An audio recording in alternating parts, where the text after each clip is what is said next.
Good morning. It's Friday once again. Happy Friday to you. And it's time for our panel discussion that we have every Friday.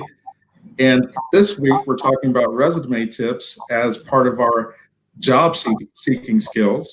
Today with me are Valerie and Stacy. Good morning. If you'd like to say good morning to everyone. Good morning. I'll wait for you to go first. Good morning. Happy Friday.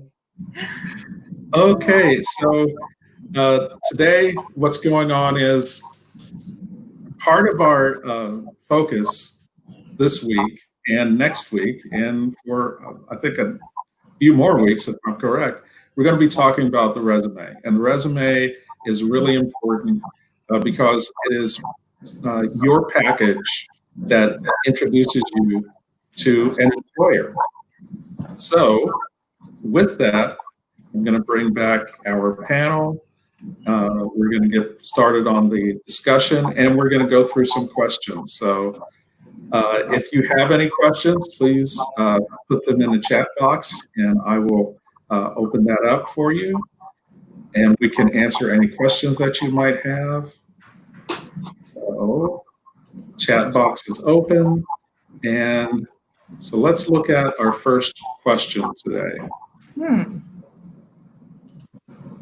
All right. How many resumes do I need?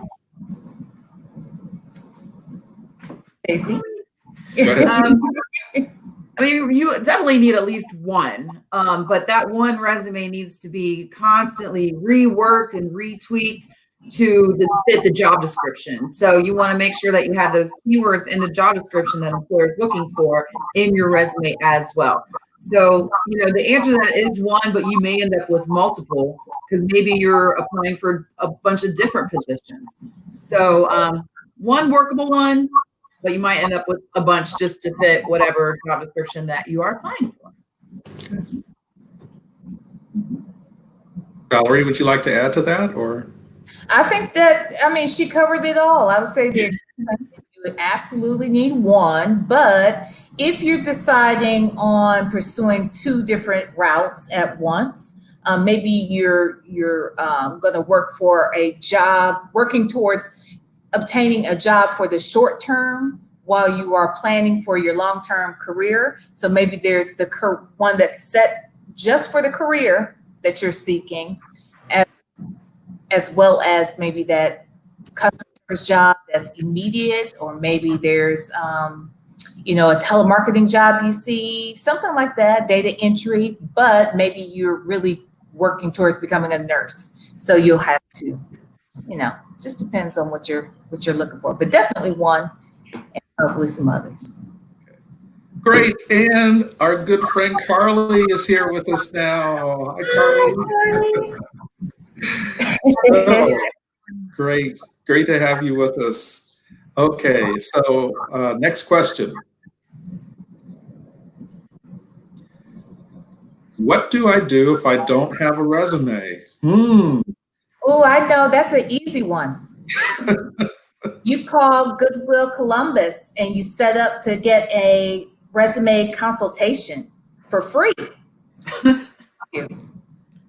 Yeah.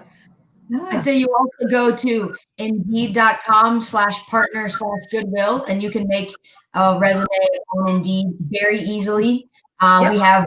We have videos on our Facebook and our YouTube to show you how to do that.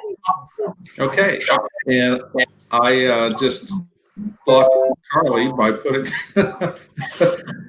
the Indeed banner on the bottom. So there's the Indeed website that you can go to, and you can get help with your resume. And the Indeed website, their resume builder is outstanding. Basically, you can either upload a resume or you can build it from scratch, and it is such a good and easy process, and the results are very professional looking. So it's a great tool to have. The other thing that we do have is this link. We've got this link where you can schedule an individualized session with a resume expert at Goodwill Columbus, and you can schedule that today for the future, and you will get help, one-on-one help with your resume. So two great things going on with Goodwill Columbus. So I'm going to go ahead and I won't bring it up on the screen, but I'm going to ask, what if I haven't worked for a while, or I have a big gap between jobs? What do I do? Well, there's a couple things. Go ahead, Carly. Yeah. There's a couple things that you can do. One is consider any informal positions that you've worked. If you stayed at home to care for a family member, you can put something like that on your resume. Say that you haven't worked for 5 years because you've been taking care of a family member. Use that as an example on your resume and put that entry on there. The other thing that you can do is if you have a lot of jobs, you can do a functional resume. Essentially, you're highlighting your skills. Look up functional resumes online. There's examples so that you can see what it looks like, but essentially you're breaking it out by skill set rather than job experience. Would anyone else like to answer that question? Okay, so I don't know. I'm getting kind of a feedback. So if anyone has their phone on as a backup, or if your volume's up, take it down to about maybe 25 or 20. Okay, so our next question. This is one I hear a lot. I don't think I have many skills, so should I just skip putting in that part about having skills? I'll answer that one. Everyone has skills, and a lot of the skills that you have are transferable. Even if you don't feel that you've had any formal work experience, I'm sure you have some other skills and abilities that you put into action even in your personal life. So even if you are a baby, if you are a stay-at-home mom, there are a lot of things. If you are great with organizing, if you are a stay-at-home mom, for instance, and you manage a household, you're managing household expenses, you are a caregiver potentially for children. There are a lot of different skills that come into play there, and it requires customer service skills as well. So in order to do that effectively. So everyone has skills that just take some time for someone to maybe help you walk through what those things are. You probably are good at organizing, great with administrative duties, and management. There's management skills that come with that too. So I think that everyone has skills. For sure. Anyone else? Have you ever felt like that when you're doing your resume? Carly? I think it's common. I think it's common for us. Can I give another? I think it's common for us to not think we're good at things. It's very easy to focus on what we're not good at and what we're working on and what our weaknesses are. And so it's a supportive tool, especially when you're in the job hunt, but in life in general. I'm a big proponent of knowing what you're good at and being aware of what you're good at, because everybody needs a little pat on the back. We need a little motivation, a little gas in our tank to get through this thing called life. But especially in the job search, because no one is going to follow you around and be your hype man unless you hire someone specifically to do that. And just mostly a joke. But in all reality, though, we are our own hype man when we're in the job search. On my resume, in the interview, I've got to be able to talk about what I'm good at, because they won't know. They won't know. we have to do it. So even if it might feel uncomfortable, I highly encourage you to, do some soul searching, do some introspection and see what you are good at. Or you can also get feedback from people around you.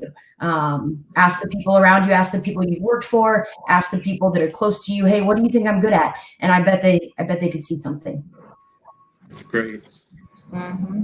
What were you going to add out, Valerie? I was just going to say, sometimes I think pretty much what Carly said, I think is spot on. I think sometimes we know what skills we have. We just need a little reminder or a little help with figuring out the right language and the right keywords. Sometimes we know that we are go-getters, but we don't know that, maybe that's an example of taking initiative. Or just being persistent, being determined. I mean, some of those attributes too, we don't always recognize that we have. So what I would suggest is sometimes looking at resumes for people out on Google. You can bring them right up for the same position that you are looking to apply for, and look at what some of those resumes say. What type of skills are they highlighting? And then do they apply to me? And if so, I can use some of those same words, use that same language. I think sometimes we get caught up on, I want to say the right thing.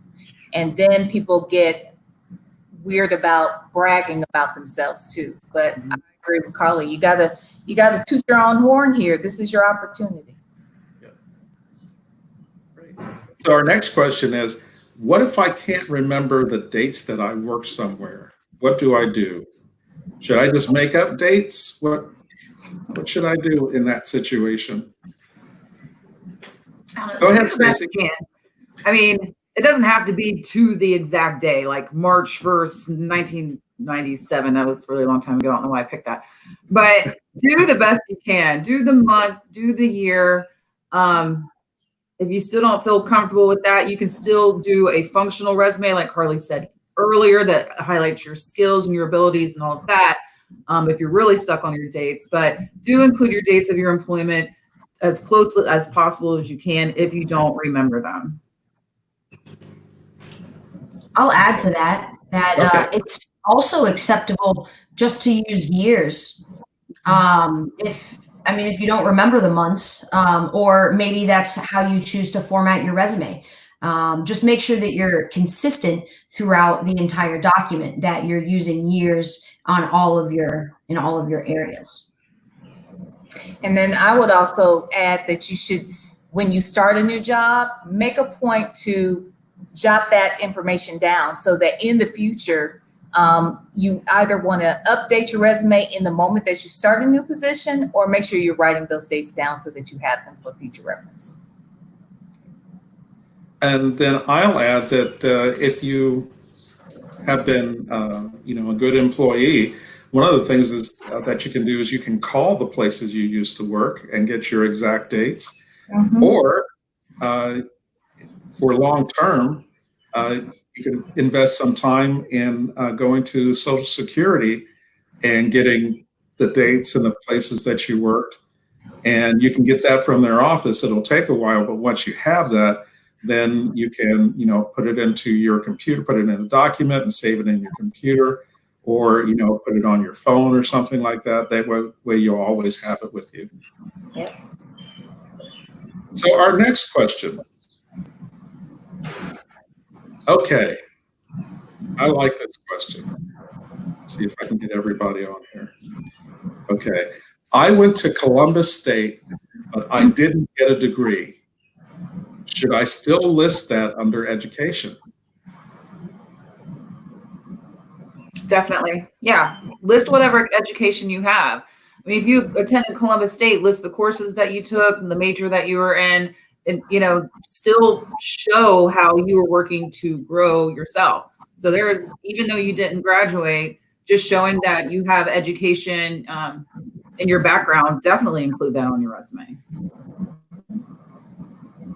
I'll add that I'll add that, especially if it's something in relation to what you are applying for, into the type of job that you're doing, that you're looking for. If it has to do with the education, has to do with that, of course, include it. And like Stacy said, list the courses. Another rule of thumb is that, you know, if you didn't graduate, and it doesn't have anything to do with what you're applying for, you can leave it off. But like Stacy said, it does show that you have, some motivation to learn new things by including it. But if it doesn't have anything to do with what you're applying for, you can also leave it off. That's an option as well. As you'll find I don't know if they mentioned it already, but with resumes, there's a lot of different opinions out there. And we're just giving our best opinions, our best practice. There's a lot of ways to go about it. It's your resume, so it's whatever you're comfortable with. I like what you just said there, because there are little things in the resume that there are different opinions about, even professional resume writers and HR people. Some HR people will say you need to have a bullet at the end, a period at the end of a bullet.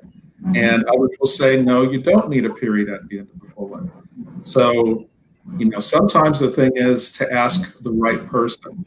And, if I'm going to send a resume to a certain company, and I want to make sure that my resume gets the best view possible, I'm going to go ahead and call and ask about questions like that, because I don't want to lose points just because I didn't take the time to make sure I knew what was expected on the resume. So, and I don't think anyone should feel bad or like they don't know enough for calling to ask specific questions from HR people about what they're looking for when they read a resume. Okay, so this one kind of goes back to, for some of us, goes back to our high school time. So I finished a career tech program in high school and got certificates in, and we'll say culinary arts and Safe Serve or Serve Safe. I can't remember which one it is. Where should I list that? You would list the education area, as a certificate that you've received or diploma, whatever it is that you've accomplished, you can list it under training and education. Okay. Simply putting the dates and what the course name is and what the degree is or the diploma. Yeah. Okay. Now, is it okay to, I mean, if I've got this certification, is it okay for me to also list this like under skills? Mm-hmm. Well, yeah. Sure. Okay. Carly, our expert resume writer. You could list it under skills, but if you have a specific certification, I'd suggest putting it under education and certification subcategory. Okay, great. Thank you. Okay, next question. Here's a question. Do I need to take my resume to the interview with me? I mean, I've already sent it. I've either emailed it or I've uploaded it. They should have it already. Do I need to carry all this stuff with me? Absolutely. And take lots of copies, more than you think that you need, and make sure that you pass them around to everyone who is interviewing you. You don't, try to get the number when you schedule your interview, ask, who all will be there, how many people am I expecting, and then be over prepared for that. So if they say, you're going to interview with 3 other people, take 6 copies and make sure that everyone has a copy in front of them, because maybe they didn't have a chance to download it or print it out or look at it. So now they have it in front of them. And then while you're interviewing, refer to your resume and your experience so that they can see it. They're following along with you. Definitely always, always, always bring that resume to an interview. I would also add that you would want to make sure that you have a copy for yourself. you may not, you may be a little nervous and you're not thinking of all of the things that you really want to share and brag about yourself on. So you'll want to have a copy of that resume handy so you can glance down and reference things that you've accomplished and elaborate a little further. And you can do that by, following the resume, making sure you are going in the proper order and you're highlighting all the skills that you've acquired. Excellent. And in our chat room, Jamie was saying, I like to have a nice folder to carry all the papers in. That is absolutely correct. When you go to an interview, you should take a folder or a portfolio, and in that you should have copies of your resume, copies of the job announcement, pad or some paper and pencil or pen, because they're also at the end of the interview, they're probably going to ask you, do you have any questions for me? And the worst thing you can do is say, no, I don't have any questions. Whether the interview has gone well or whether it's gone badly. If it's gone well, you're so excited, you're like, no, I don't have any questions. And if it's gone badly, you're like, no, I don't have any questions. The thing is, how you show your interest in the job. That's how you show that you've done some research. And if you can't remember, or if you think you might forget, the best thing to do is have those questions written down and have that in your portfolio so that when they ask that question, you can say, hold on just a minute, I do have some questions.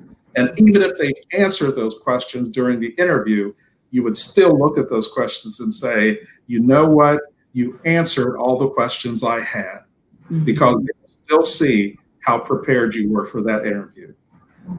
And speaking of our chat room, let's see. We've got a question. Oh, from Alex. She says, what if I went to college, but just took my prerequisites, and don't have a major? I responded in the chat to Alex that I think that you can go either way with that. I think it's up to you whether or not you want to include it or not. There's pros and cons for each. It could look like, hey, you're trying to further your education. It could also look like you tried, if you started something and you didn't finish, right? So there's pros and cons to including it or not including it. It's really up to you. Maybe how the spacing works on your resume. That's something else to consider. That if if you got everything on one page and a tiny little quarter, take that off of there. Try to get everything on one page. Ideally, you can put things on 2 pages, but if it's only filling up one spot, a little bit on the second page. So that's something to think of. It's really up to you. That's what I would say. If you guys have anything else to add. Good. Yeah, I would say, it's wonderful to show that you're not only that you're continuing to improve yourself, but the other thing is sometimes if you're taking a class or you're taking college courses, that explains a gap. It may be a gap in your employment, but you have that gap because you were going to school. So that can help explain a gap in your employment. But as Carly said, it can show that you are, intent on furthering your education, bettering yourself. The other thing that Carly mentioned, and I agree with her wholeheartedly, is common knowledge or common wisdom, I guess, is if you can keep your resume to 1 page, makes it easier for everyone to read. Okay, here's the thing. If they're looking for some certain kind of experience and you've got that kind of experience and you need 2 pages, send 2 pages, okay? But just as Carly said, it needs to be at least 1 full page and at least 3/4 of another page. You don't want to send 2 pages where you've got 1 full page and then just this little little couple of sentences at the top of the second page. It needs to look full when it gets sent in. And it's so funny. Jamie was talking about that question they ask, do you have any questions for me? Jamie says, that's the worst when they ask if they have any questions because my mind goes blank. So that's one of the reasons that you write down those questions, because your mind will go blank whether you've done well or whether you've done not so well. Okay. So. And can I say this too? Yeah, please. Also, look, here's a little secret. You might have the same 3 or 4 questions for every single person that you are interviewing with. So keep those questions handy. Always have them written down. And when your mind does go blank, you have your list right there. But you might ask those same questions such as how soon will you be making a decision? What are the next steps of this process going to look like? When is the anticipated start date that you would like for someone to join your team? Or you may want to ask them, what does a successful candidate look like in your eyes? And, those types of questions are pretty general, and you can always have those handy. So you can have your go-tos. Excellent. So I think this is, I love this question. Okay, so isn't it okay just to do a spell check when I finish my resume? I mean, the spell check's going to tell me if everything's okay, right? No, you got to do a spell check, a grammar check.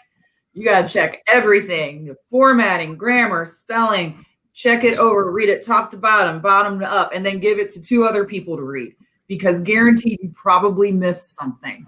And, and that's just human. That's just being human. You think you got it all done, and then you give it to a friend or a Goodwill employee, and you might miss just like a tiny little thing. So no, spell check is not enough.